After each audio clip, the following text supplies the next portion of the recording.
¿Podemos pensar en un futuro en el que viviremos en perfecta armonía, sin pobreza, sin hambre, con paz mundial? Nope. La respuesta es no. Pero todo esto, según dice, se logrará gracias a la ONU, al Pacto del Futuro y a la Agenda 2030. Yeah, right.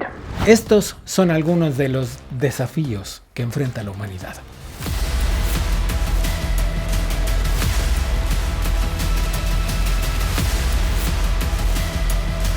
Ahora bien, ¿qué es exactamente el Pacto del Futuro que votaron casi por unanimidad los países miembros de la ONU?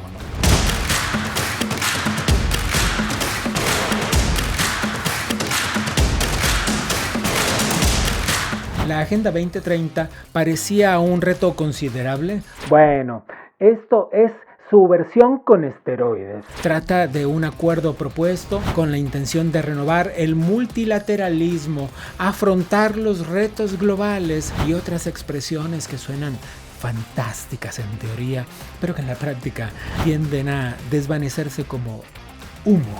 La Agenda 2030 lleva ya un buen tiempo en marcha. Se nos prometió erradicar la pobreza, alcanzar el hambre cero, igualdad de género, energía limpia. Un paraíso. En un mundo perfecto, ya deberíamos estar a medio camino de cumplir estos objetivos, pero en la realidad, la cosa es muy diferente. Y aquí es donde la cosa se pone interesante. Veamos datos. Datos que es preciso aclarar son bastante ambiguos y extremadamente difíciles de medir y comprobar. De los 193 países que apoyaron la Agenda 2030, pocos han podido comprobar avances. Teniendo un objetivo por aquí y otro por allá, la ONU asegura que solo el 17% ha cumplido objetivos o están realmente encaminados a lograrlos. ¿Y el otro 83%? Quizá esos gobiernos estén ocupados lidiando con la pobreza y no discutiendo sobre la importancia del desarrollo sostenible. O quizá no están haciendo ninguna de las dos cosas. Claro que muchos dirán que se les atravesó una pequeña pandemia en el camino. Pero con todo y pandemia, Suecia avanzó en energía limpia, igualdad de género y reducción de desigualdades. Dinamarca ha logrado progresos en salud y bienestar, educación de calidad y ciudades sostenibles. Noruega destaca en la gestión sostenible de los recursos marinos, acción por el cambio climático y paz y justicia e instituciones sólidas. Finlandia en innovación, infraestructura, producción y consumo responsables y reducción de la pobreza. Alemania en trabajo decente y crecimiento económico y energía asequible y no contaminante. O sea, los mismos bien portados de siempre. Por otro lado, el informe 2023 del Programa de las Naciones Unidas para el Desarrollo indica que la pobreza extrema aumentó en varios países que apoyaron la Agenda 2030. En África subsahariana, más del 40% de la población sigue sobreviviendo, escuchen esto, con menos de $2 al día. Y en América Latina, naciones como Argentina y Venezuela registraron más del 40% de su población en situación de pobreza. No más hambre, decían, pero la inseguridad alimentaria afecta a 2.300 millones de personas en todo el mundo, según el informe de la FAO del 2022. ¿Y qué pasa con la energía limpia? En la mayoría de los lugares, encontrar un coche eléctrico a un precio razonable es más complicado que hacerse amigo de un cocodrilo. Incluso en Europa, países como Alemania, que les dijimos se autoproclamaban líderes de la transición energética, han vuelto a utilizar carbón debido a la crisis provocada por el conflicto en Ucrania. Entonces, ¿qué hace diferente al Pacto del Futuro respecto de la Agenda 2030? Básicamente, es la misma narrativa de salvar al mundo y los 17 Objetivos de Desarrollo Sostenible de la Agenda 2030 se han convertido en 56 puntos del Pacto del Futuro, pero con un lenguaje más grandilocuente e inclusivo. Ah, sí, porque esos temas también están ahí, ¿eh? A la ONU le preocupan cosas como si al dirigirte a una mujer le dices señora o señorita, o si usas las palabras adecuadas para no perpetrar los estereotipos de género. Si la Agenda 2030 fue un primer intento de abordar todos nuestros problemas, el Pacto del Futuro parece ser un todo o nada y por supuesto incluye la promesa de hacer que la ONU recupere relevancia. Las críticas, por supuesto, no tardaron en aparecer. Tanto en la Agenda 2030 como en el Pacto del Futuro, ellos comparten un punto débil. Son un conjunto de buenas intenciones sin herramientas efectivas para exigir que los países cumplan sus compromisos, y si no cumplen, no hay consecuencias. Un ejemplo claro de la falta de cumplimiento es el Objetivo de Desarrollo Sostenible número 13, que busca combatir el cambio climático. Aunque la mayoría de los países firmaron el Acuerdo de París, solo un pequeño grupo ha reducido sus emisiones de dióxido de carbono de forma significativa. China e India, por ejemplo, que representan nada menos que el 35% de las emisiones globales, continúan aumentando sus emisiones cada año. Lo más irónico es que los mismos gobiernos que firmaron estas agendas son los primeros que, al regresar a casa, priorizan cualquier cosa menos esos objetivos. O sea, más o menos lo mismo que los países árabes firmando a favor del pacto, pero tratando a las mujeres como ya sabemos que las tratan. Por razones distintas, hay otros países que de plano dijeron: esto a mí no me interesa. Y el actual gobierno argentino se encontró con negociaciones ya avanzadas. Aún así, propusimos diversas acciones constructivas que, no siempre fueron tomadas en cuenta, y eso nos lleva a disociarnos. La diferencia más notable entre la Agenda 2030 y el Pacto del Futuro es la promesa de reconstruir la confianza, como oíste. Reconstruir la confianza. Algo similar a cuando alguien promete, después de errores múltiples: esta vez sí voy a cambiar. ¿Alguien les cree? Bueno, el tiempo lo dirá. El pacto también incluye asuntos tan ambiguos como juventud y generaciones futuras, un mundo libre de armas nucleares, un futuro sin terrorismo y, ojo con esto, una transformación de la gobernanza global. Hay quienes ven allí una amenaza de proporciones planetarias, porque podría tratarse de un plan para tratar de conquistar al mundo. Terminemos con unas preguntas. ¿Es el Pacto del Futuro el que marcará la diferencia real? ¿Será la iniciativa que finalmente nos lleve a ese futuro ideal lleno de energía limpia, justicia e igualdad? ¿O será otro documento más acumulando polvo mientras seguimos enfrentando problemas que no pertenecen al futuro, sino al presente, al desafiante y complejo presente?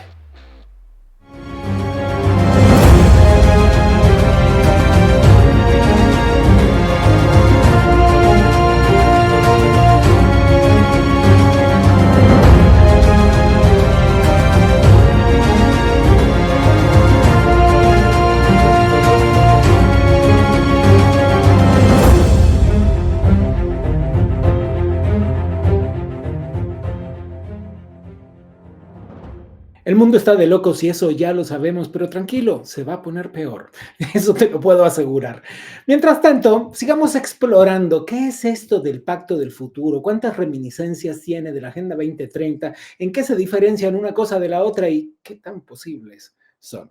Conversemos primero con Emanuel Rincón, el fundador de Informe Orwell, un sitio dedicado a informar sobre la distopía de los tiempos modernos. Manuel, gracias por la conversación. ¿Qué tal? ¿Cómo estás? La pregunta clave es: no se cumplió la Agenda 2030. La mayoría de los países ni siquiera reportaron progreso alguno. ¿Es posible creer que algo sucederá con el Pacto para el Futuro? Mira, la Agenda 2030, al igual que este supuesto Pacto del Futuro, ahora la Agenda 2045, siempre ha sido sencillamente como una especie, yo diría, como un título atrapolo todo, si lo podemos decir de alguna forma, claro. Utilizan los gobiernos centrales en distintos países para empezar a implementar políticas dirigidas desde las élites globalistas.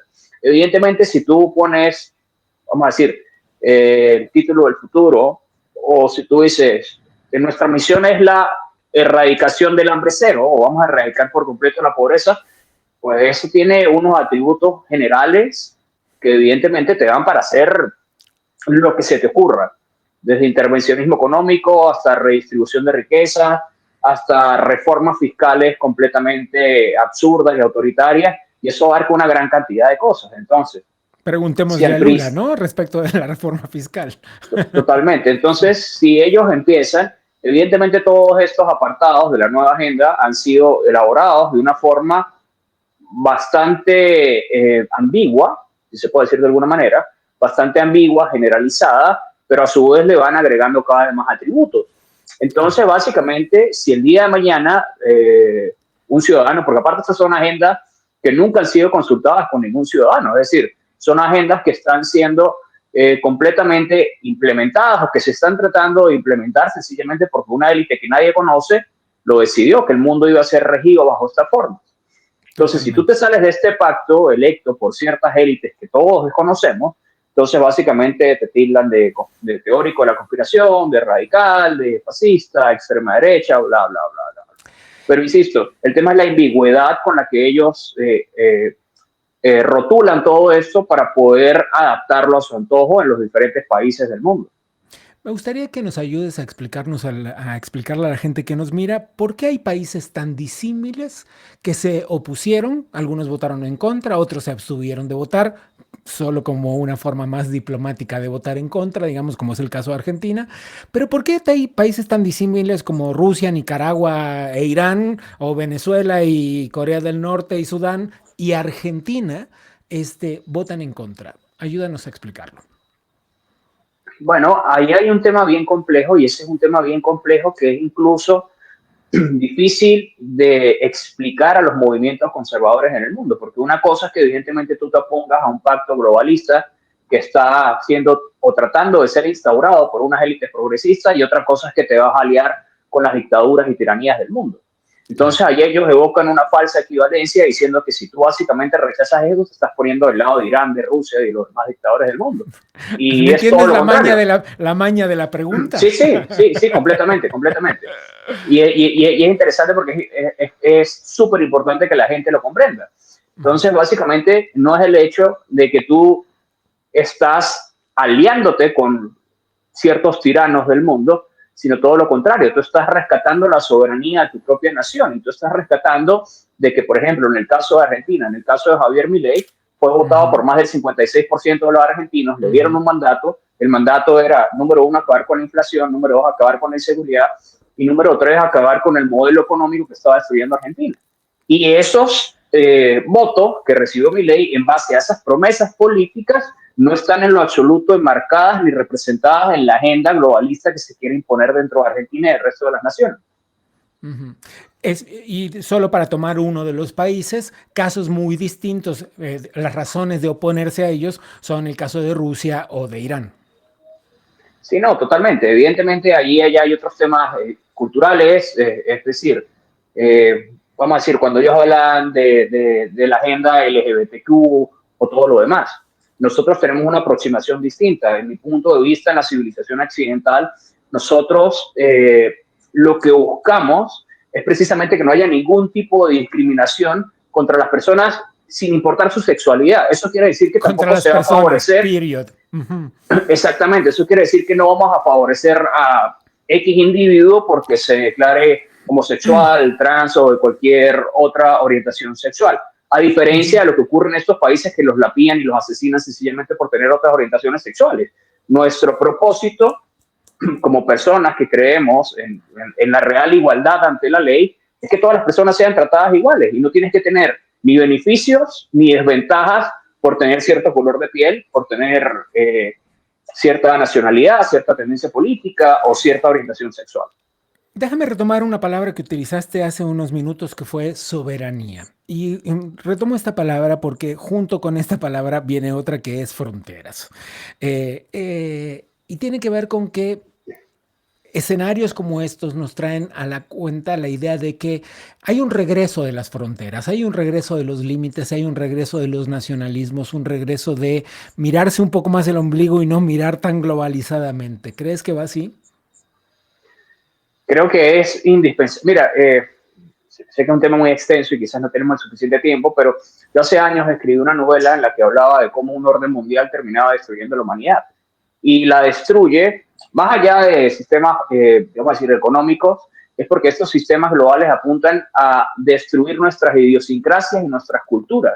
Entonces, las fronteras también son una especie de forma de preservar nuestras culturas, nuestras costumbres culinarias, de absolutamente todo lo que nos ha formado a nosotros como nación y como ciudadanos de un determinado territorio.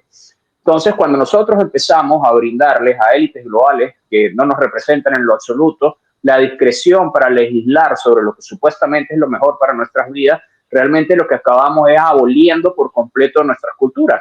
Mira lo que está ocurriendo hoy en día en el Reino Unido o en España, por ejemplo, donde hay una penetración gigantesca de personas musulmanes. Y bueno, ellos evidentemente tienen todo el derecho de vivir como ellos quieran, implementar sus culturas y lo que quieran, pero son absolutamente incompatibles con lo que nosotros creemos que es lo mejor para Occidente o con lo que nosotros concibimos para el mundo.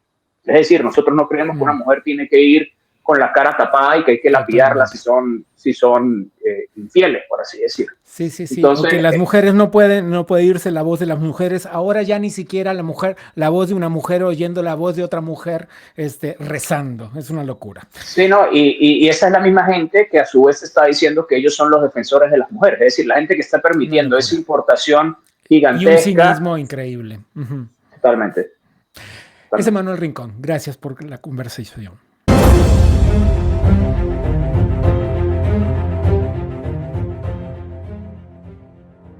Interesante tener en cuenta algunos puntos de vista que tienen que ver con la presión internacional y qué reciben a cambio o qué no. Hablamos de eso con Mateo Guillamón. Mateo, gracias. La Agenda 2030 y su reedición ampliada y recargada de El Pacto del Futuro, ¿te representan?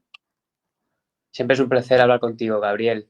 Para mí, la Agenda 2030 es decepcionante y no me representa, sobre todo porque me impone sobre mi futuro, algo que yo aún no he decidido, las políticas que se van a ejecutar. Yo, como una persona joven y democrática, me apasiona la política y me gustaría poder ser parte de las decisiones políticas de mi democracia. Pero en esta Agenda 2030 se está decidiendo ya lo que va a hacer mi país para la siguiente década y el futuro. Y eso a mí me defrauda, me roba de mi futuro como un ciudadano en una democracia. ¿Y hay puntos particulares que te hagan más ruido que otros?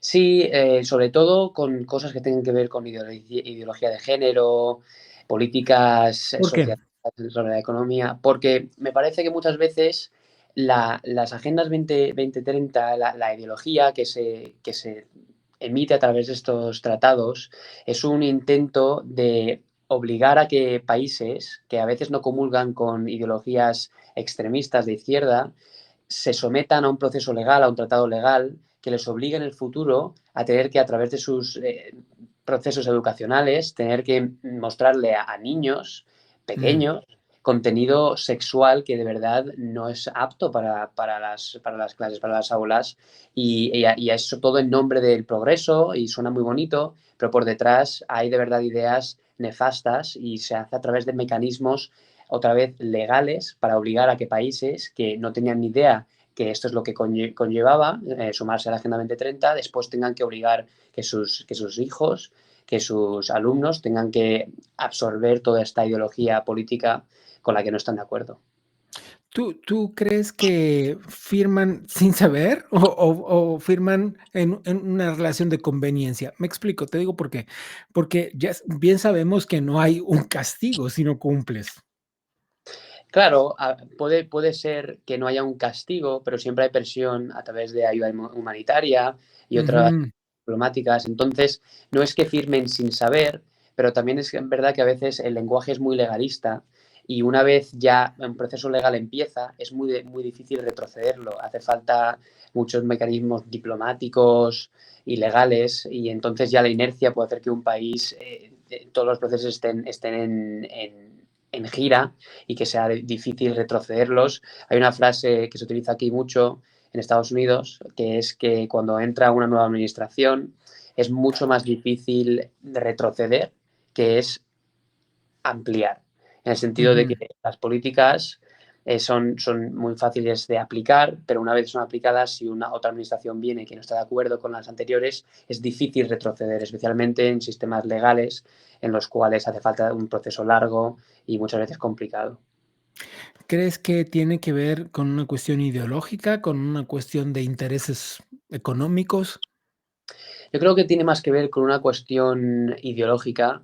Hemos visto cómo la izquierda internacional se ha coordinado, y muy bien, hay que decirlo, para crear tratados, movimientos internacionales que les ayuden a ganar victorias políticas, no solamente en el ámbito nacional, estatal y local, sino también en el ámbito global, para crear una cultura que lleve a los países hacia sumarse a este tipo de iniciativas internacionales como la Agenda 2030, y para que sus políticas progresistas al final también sean aceptadas a nivel internacional. Entonces, es una manera de complementar los esfuerzos que ya están habiendo a nivel local, sino también con una confirmación internacional para hacer parecer que la comunidad internacional comulga con estos impulsos socialistas progresistas. Bueno, es bastante complejo. Además, en un escenario en el que el pacto tiene ambiciones bastante grandilocuentes, como el desarmamento, el desarme nuclear, me parece francamente, digo, complicado, por decirlo menos, ¿no? Sí, es muy complicado, Gabriel, y sobre todo muchas veces lo que es irónico es que los países con menos de fiar son los primeros que impulsan estos tratados de desarmamento, porque saben que un país occidental, un país democrático, si se suma a un tratado lo va a cumplir, mientras que ellos no lo cumplirán, y después, cuando lleguemos al momento donde el país occidental se ha desarmado, los países autocráticos que han propuesto todos estos movimientos sean los únicos que tengan armas y los únicos que puedan imponer sus políticas autocráticas en los países democráticos. Mateo, muchas gracias por la conversación. A ti, Gabriel, como siempre.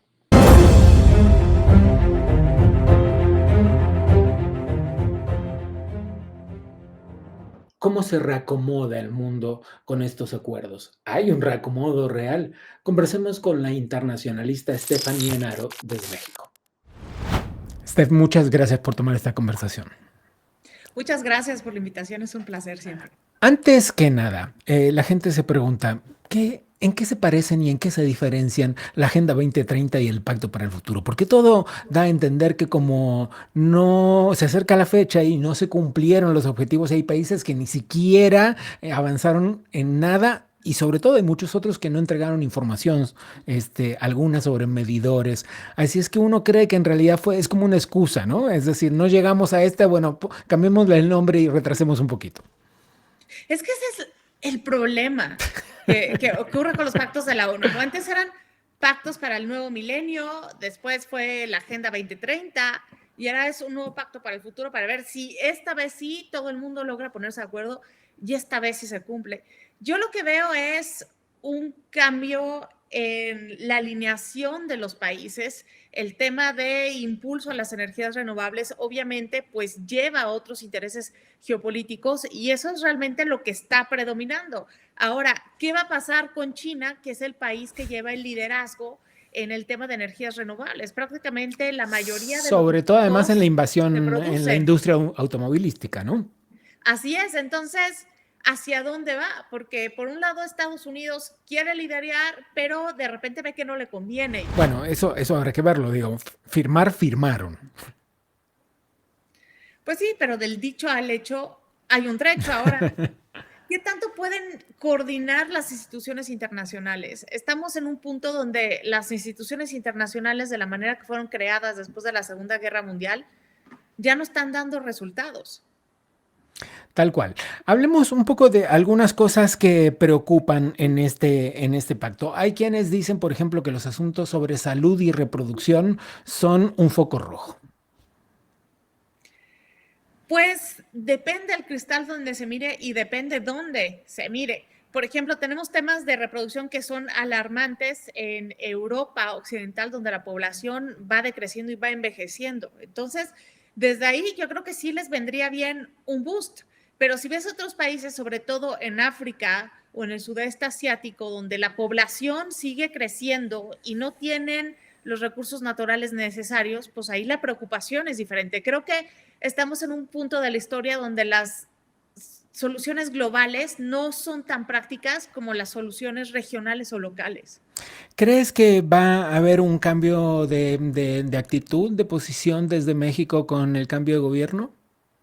Pues hasta el momento Claudia Sheinbaum está más cerca de las energías renovables que su predecesor y pues ella tiene Porque más física, interés. porque científica, porque investigadora de la universidad, ¿no?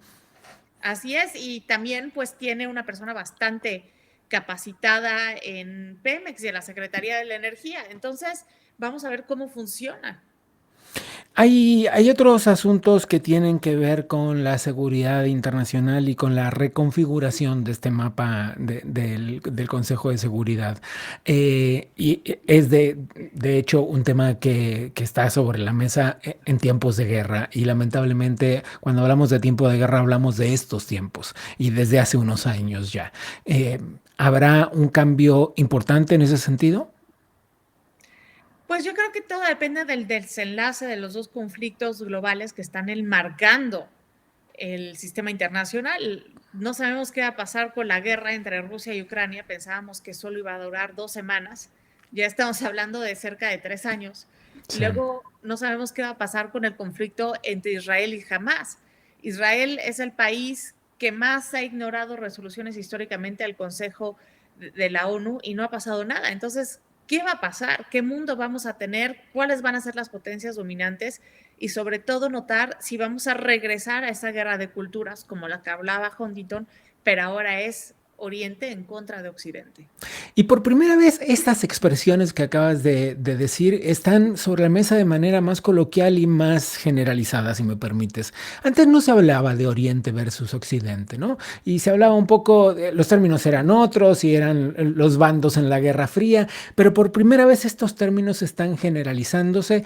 Y un dato curioso en este asunto es de qué manera Rusia dice, no, yo no le entro a esto no tiene que ver con nuestros valores. Es que justamente eso es el tema del cambio del sistema internacional. Ya no estamos en un sistema unipolar, estamos en un sistema multipolar donde hay más potencias que se sientan en la mesa a decidir los destinos del mundo y los valores que Estados Unidos tachaba como universales y que impulsaba, pues resulta que ya no son universales, que ahora el mundo se está dividiendo como un pastel en rebanadas y que los valores que predominan son los culturales. Y correcto. Cuando hablas de esta reorganización, se habla, y ahí hay un tema que da para mucho, pero no tenemos tanto tiempo, es el nuevo orden mundial. ¿De qué hablamos? Suena a teoría de la conspiración. Pues sí suena como teoría de la conspiración porque venimos escuchando el nuevo orden mundial desde hace siglos. Pero el nuevo orden mundial es justamente lo que ya estamos viviendo. Ya no solamente Estados Unidos dicta las reglas, ya hay más potencias involucradas y también yo creo que vamos a ver al mapa del mundo cambiar. Y no es que el mapa del mundo nunca haya cambiado, ha cambiado muchas veces, solo que no estamos acostumbrados. Y yo creo que la confirmación de que eso está ocurriendo es cuando China vuelve a integrar de manera más formal a Taiwán, a su sistema, y cuando tal vez Corea del Norte tome acciones decisivas con respecto a Corea del Sur, porque no me parece casualidad que las tropas norcoreanas estén apoyando en este momento a las rusas. No, sin duda esa es una alianza que hay que mantener bajo la lupa.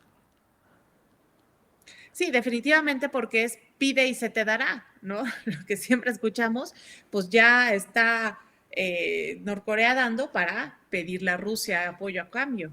Totalmente, totalmente. Es Stephanie Enaro desde México.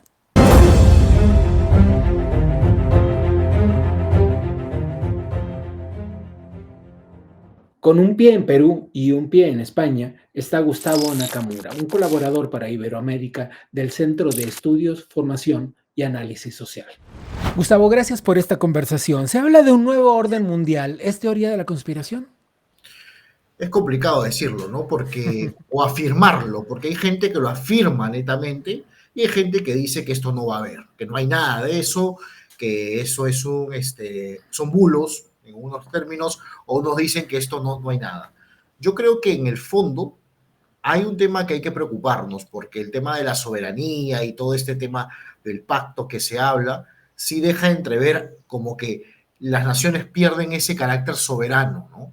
Y ahí hay que tener algún cuidado, ¿no? Porque a veces el derecho internacional pesa más que una constitución en un país. ¿no? ¿Te parece que eso es así? Digo, lo veo sobre todo en los casos de las condenas a Maduro, de las órdenes de arresto contra Vladimir Putin y todo el mundo se ríe, la verdad.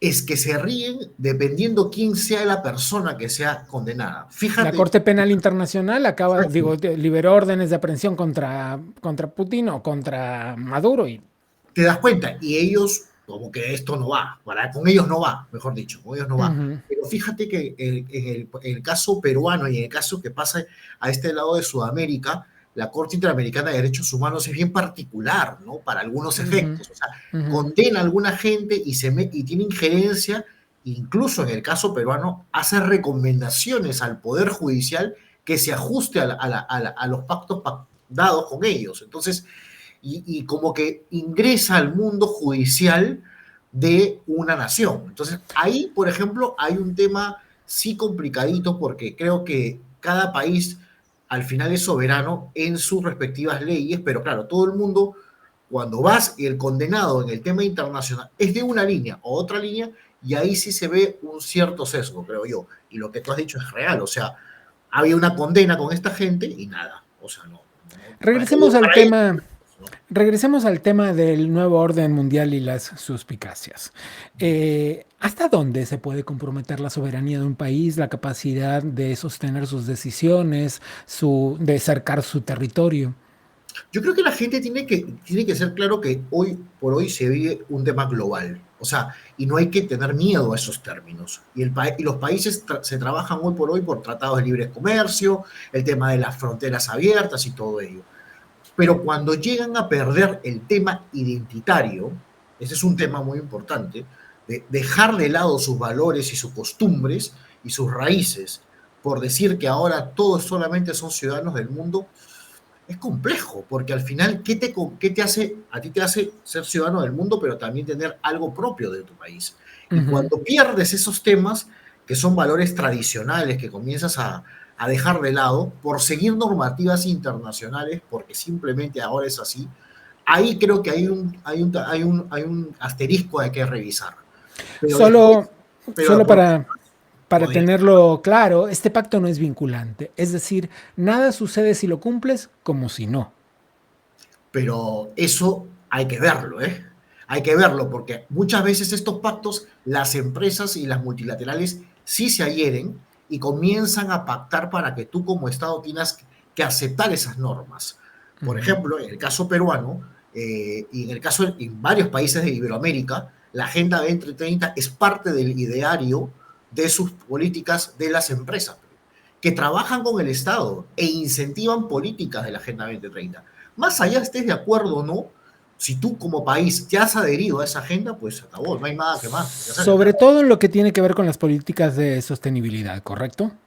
En ese En el campo, caso empresarial, quiero en decir. el caso superior tiene que ver mucho con el tema de sostenibilidad y algunas empresas sí tocan el tema de género, ¿no? Que es bien cuestionado para algunos sectores. Entonces, pero bueno, si es que el país, por ejemplo, tu país democráticamente lo ha aceptado y ha pactado, porque los políticos de turno han pactado ello y democráticamente fueron elegidos, bueno, lo siento, eso es lo que hay, es la democracia también. O sea, también hay que aceptar que los políticos tienen que tomar decisiones, si no, ¿para qué son elegidos? Exactamente. Veremos cómo evoluciona. Es Gustavo Nakamura. Gracias.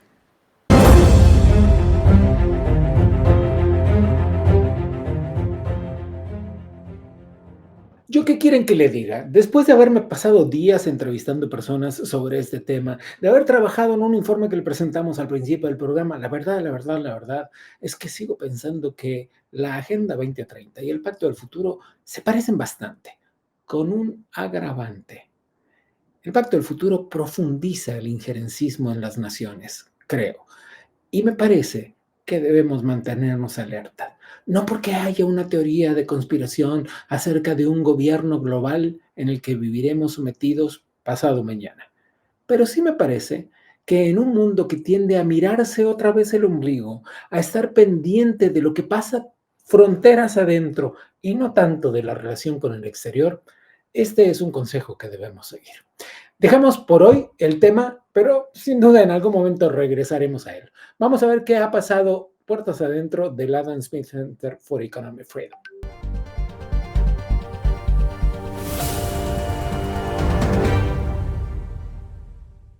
Hoy en Highlights queremos traerles noticias frescas desde el Caribe. El director fundador del Latin Center for Economic Freedom, Carlos Díaz Rosillo, estuvo en la República Dominicana asistiendo al Encuentro Regional 2024 organizado por el Centro de Análisis para Políticas Públicas. Este evento tan importante reunió a presidentes, líderes y expertos de toda América Latina para abordar los desafíos políticos, económicos y sociales más urgentes de este mundo en el que vivimos. En el panel de apertura del Encuentro Regional 2024 titulado Democracia y Gobernanza en el siglo XXI, participaron Carlos Díaz Rosillo junto al ex primer ministro de España, Mariano Rajoy, y al expresidente de Ecuador, Guillermo Lasso. Juntos exploraron el rol de las redes sociales y las estrategias de gobernanza efectiva en América Latina, un debate sin duda enriquecedor sobre cómo moldear el futuro de la democracia en nuestra región. Nada más y nada menos.